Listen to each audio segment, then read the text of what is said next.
तो आज मैं आपके लिए लेकर आई हूँ कैरी का स्क्वैश, जो कि बहुत ही फ्रेश ड्रिंक बनेगा, बहुत ही अच्छा बनेगा और कैसे ये नेक्स्ट लेवल का बनेगा। और इसी तरह मैं पीच का जूस भी लेकर आई हूँ और कैसे ये कमर्शियल टाइप का बनेगा, कैसे स्मूथ बनेगा, बिल्कुल इसमें कोई ग्रेन्स नहीं होंगे, कोई लम्स नहीं होंगे। तो किस तरह इसका टेक्सचर ज़बरदस्त होगा, तमाम राज आज मैं आपके साथ शेयर करूँगी। इसके अलावा कैरी का शरबत आपको बनाना सिखाऊंगी और इसके अलावा मैं पीच का शरबत भी आपको बनाना सिखाऊंगी, जिसमें जस्ट आपने पानी ऐड करना है और बर्फ़ ऐड करनी है और ज़बरदस्त किस्म का ड्रिंक आपका बनके रेडी हो जाएगा। जो कोई पहचान नहीं पाएगा कि आपने घर में तैयार किया है, हर कोई आपसे रेसिपी पूछ कर ही जाएगा। तो हमारे साथ जुड़े रहिएगा। स्टार्ट करते हैं। Back to my channel, my name Bushiya and welcome to another video. अस्सलाम वालेकुम, welcome back to my YouTube channel. कैसे हैं आप सब? उम्मीद है कि खैरियत से होंगे। तो जैसे कि आपको पता है कि गर्मियों की छुट्टियां स्टार्ट हो गई हैं, तो हम आपके लिए गर्मियों के लिए जूस और ड्रिंक्स लाएंगे। बहुत ही अच्छे रिफ़्रेशिंग होंगे। जो बच्चे घर की चीज़ें नहीं इस्तेमाल करते, घर की चीज़ें नहीं पीते, उनको फ्रूट्स हम इस तरह देंगे कि उनको पता भी नहीं चलेगा। और बहुत ही अच्छे जूसेस आपके लिए लेकर आ रहे हैं, तो वीडियो को आपने कहीं से भी स्किप नहीं करना। तो आज हम आपको बताएंगे पीच का जूस, जो आप बनाकर रख सकते हैं और तकरीबन 1 माह तक, 1.5 माह तक आप उसे इस्तेमाल कर सकते हैं। जैसे ही कोई आए तो फ्रेश बनाकर पेश कर दीजिए। चलिए स्टार्ट करें। बिस्मिल्लाहिर्रहमानिर्रहीम। तो मैंने 1 kg पीच लिए हैं। देखिए अच्छी किस्म के आपने लेने हैं, रेड लीजिएगा। उसके बाद उनके छिलके मैंने उतार दिए हैं।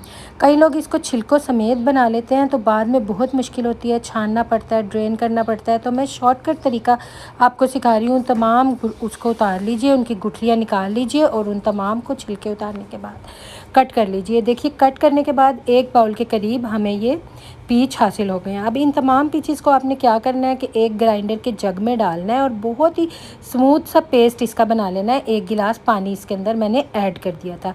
अब ये देखिए कितना स्मूथ मिक्सचर मिला है। तो अब हमने क्या करना है, एक बड़े से पैन में इस तमाम मिक्सचर को आपने डाल लेना है। ये देखिए, ताकि इसमें हम चीनी मिक्स करेंगे। अब इसमें मैंने 1 लीटर पानी ऐड किया है। पूरा 1 जग भर के आपने इसके अंदर ऐड कर देना है, क्योंकि ये पक के स्क्वैश बनेगा। तो इसका कलर देखिए कितना अच्छा है। अब इसमें बॉयल आने दीजिए। जब 1-2 बॉयल आ जाएंगे तो हम इसके अंदर चीनी ऐड करेंगे। तो अगर आपके पीच मीठे हैं तो आपने 2 कप चीनी 1 किलो में ऐड करनी है। तो ये देखिए मेरे पीच मुझे थोड़े से खट्टे लग रहे थे, बाहर से रेड थे, लेकिन जब मैंने टेस्ट किया तो थोड़े से खट्टे थे, तो मैंने 3 कप चीनी इसके अंदर ऐड की है। तो आप 2 कप चीनी ऐड कीजिएगा और फिर टेस्ट कर लीजिएगा कि आपके टेस्ट के मुताबिक वो कितनी है, क्योंकि इसका एक मिक्सचर बन जाएगा और स्क्वैश बन के रेडी हो जाएगा। और अब जब चाहेंगे इसे डाल लेंगे।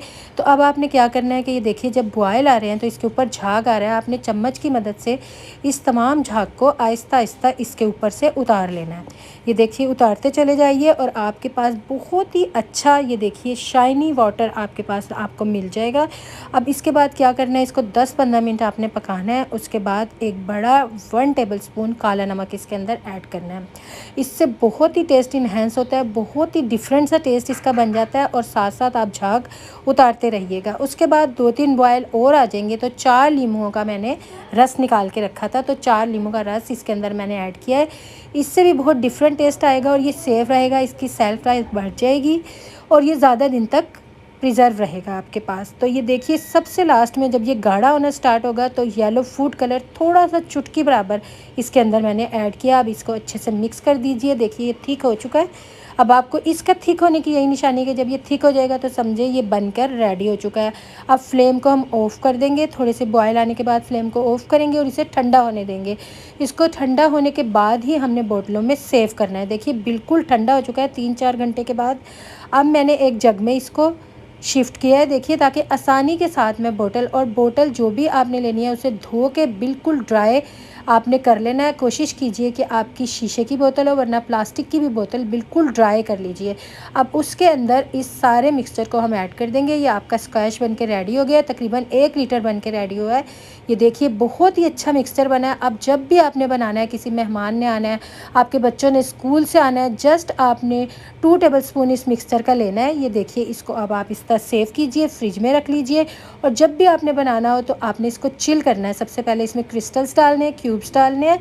उसके बाद 2 टेबलस्पून इस मिक्सचर के, देखिए कितना शानदार इसका कलर आया है और मिक्सचर बिल्कुल स्मूथ बना है, आपको इसको छानने की भी ज़रूरत नहीं पड़ी और बहुत ही इजीली ये बन के रेडी हुआ। 2 टेबलस्पून एक गिलास में डालिए। अब ठंडा पानी जस्ट आपने इसके अंदर ऐड करना है और 1 मिनट में आपका बहुत ही अच्छा फ्रेश जूस बन के रेडी हो जाएगा और इतना ज़बरदस्त और रिफ़्रेशिंग बना है ना, आप यकीन कीजिए जब आप ये पियेंगे तो आप बनाएंगे तो मुझे दुआएं देंगे। आपने इसे ट्राई ज़रूर करना है और शेयर ज़रूर करना है। So guys, उसके बाद जैसे कि अब गर्मियाँ स्टार्ट हो गई हैं और कैरीज़ आई हुई हैं, अम्बियाँ आई हुई हैं, तो उससे बहुत सी चीज़ें बन रही हैं। मैंने आपके साथ अचार, चटनियाँ सब कुछ शेयर कर दिया। तो आज एक अमेजिंग सा शरबत आपके साथ शेयर करने लगी हूँ जो कि आप बना कर रख सकते हैं 5 से 6 महीनों तक। तो सबसे पहले अम्बियों को धोइए, वाश कीजिए, चाहे छोटा कट कीजिए या पूरा इसे छील लीजिए। पूरी अम्बी को भी हम उबाल सकते हैं, तो आप जैसे भी चाहें ना, जैसे आपको आसानी लगे, बेशक ऐसे छोटे क्यूब्स में काट लीजिए।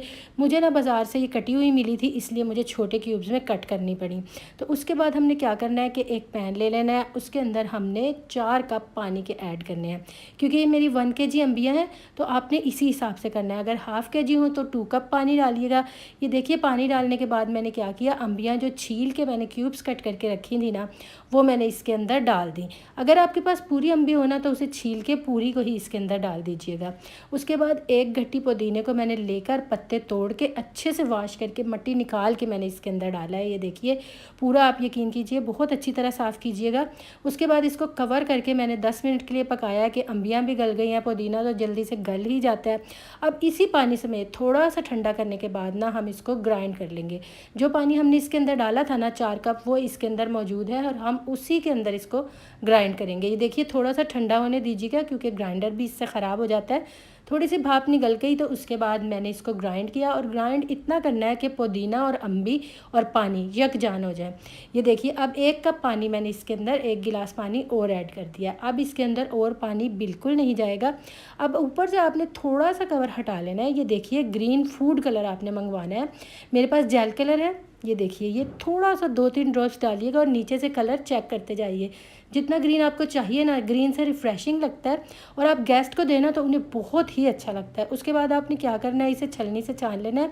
इस वक्त मेरे पास बड़ी छलनी अवेलेबल नहीं थी तो मैंने छोटी में किया, लेकिन अगर बड़ी में आप करेंगे ना तो जल्दी से हो जाएगा, जिसमें हम यखनी वगैरह छानते हैं ना। तो जल्दी से स्ट्रेन करके ये देखिए मैंने स्ट्रेन करके इसको चूल्हे पर रख दिया। उसके बाद 1 kg अम्बियाँ थी तो 1 kg ही चीनी इसके अंदर गई। तो जितनी आपकी अम्बियाँ होंगी ना उतनी ही चीनी आपने डालनी है। आधा किलो अम्बी है तो आधा किलो चीनी, 1 पाव अम्बी है तो 1 पाव चीनी। इसी चीनी से इसका सिरप बन के हमारे पास रेडी हो जाएगा। जैसे शरबत होता है ना वैसा शरबत बन जाएगा और आप बना के इसे 5-6 महीने तक यूज़ कर सकते हैं। उसके बाद क्या है कि इसके ऊपर जो हल्का हल्का झाग आ रहा है ना, ये देखिए, तो आपने ये हल्के हल्के हाथ से उतारते चले जाना है ताकि हमारा जो शरबत बने ना वो बिल्कुल ट्रांसपेरेंट और बहुत अच्छे कलर का हो। तो देखिए थोड़ा थिक हो गया। अब मैंने इसके अंदर काला नमक डाला है जिससे बहुत अमेजिंग टेस्ट आने वाला है। 1 टीस्पून इसमें मैंने काला नमक डाला है, 1 टीस्पून ब्लैक पेपर डाली है, जिससे बहुत अच्छा टेस्ट आएगा, हाजिम होगा जब भी आप इसे पियेंगे ना गर्मियों में।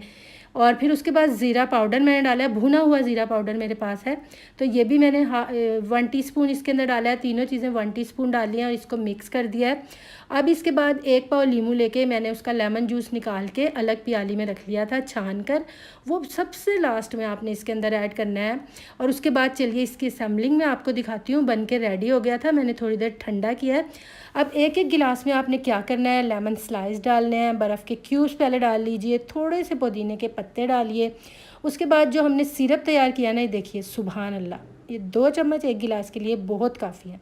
इसके अंदर डालिए, इस तरह डाल के आप रख लीजिए और सर्विंग पे टाइम पे जल्दी से आपने इसके अंदर ठंडा पानी ऐड करना है। देखिए आपने टेस्ट इसका चेक कर लेना है क्योंकि चीनी इसके अंदर डली हुई है, नमक, काला नमक सब कुछ इसके अंदर ऐड हुआ है, कुछ भी ऐड नहीं करना, सिर्फ बर्फ़ ऐड करनी है और पानी ऐड करनी है। तो बहुत ही रिफ़्रेशिंग शरबत बन के तैयार होता है। अब जब ये ठंडा हो जाए तो आप बोतलों में भर के इसे एयर टाइट करके अपने फ्रिज में रख सकते हैं। तो चलिए फ़ाइनल लुक की तरफ चलते हैं। फ़ाइनल लुक बहुत ही रिफ़्रेशिंग, ये देखिए आप लेमन स्लाइस साइड में लगाइएगा, पुदीने के पत्ते डालिएगा, इतना रिफ़्रेशिंग बनता है। और यकीन कीजिए जब कोई पीता है ना तो वो बता ही नहीं पाता कि ये किस चीज़ का शरबत है, और बहुत ही टेस्टी बनता है। एक बार ट्राई ज़रूर कीजिएगा। आज की वीडियो को इधर ही एंड करते हो। उम्मीद करती हूँ आपको आज की वीडियो अच्छी लगी होगी। जिसको ये वीडियो पसंद आई हो वो इसे लाइक करें और आगे शेयर ज़रूर कीजिएगा ताकि ज़्यादा से ज़्यादा बहनों तक ये वीडियो पहुंच सके। तो इसी तरह की रेसिपीज़ के साथ हम आते रहेंगे। मिलते हैं इसी तरह की एक और वीडियो में। तब तक के लिए टेक केयर एंड अल्लाह हाफिज़।